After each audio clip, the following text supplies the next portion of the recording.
পয়সাটা আমার কাছে কম কিনুন ছিল না, কিন্তু এত সুন্দর একটা মোমেন্ট দেখার পর আমার মুডটা পুরো ফ্রেশ হয়ে গেলো। তারপর ভাইকে নিয়ে ট্রেনে উঠলাম আর সোজা চলে গেলাম বাংলাদেশের বর্ডারের দিকে রওনা।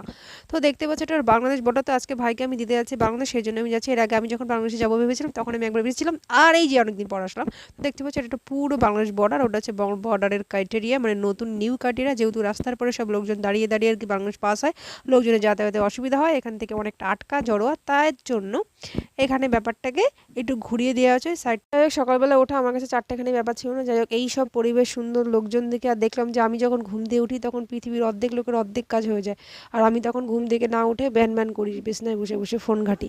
যাই, এটা খুব বাজে অভ্যাস। তারপর তাকে স্টেশনে চলে এসেছি, স্টেশনে এসে ছোলা নিলাম, জল নিলাম, খেয়ে আমি বাড়ি চলে আসলাম। তো এই ছিল আজ আমার ছোট্ট মিনি ভ্লগ, সেটা কেমন লাগলো জানিও।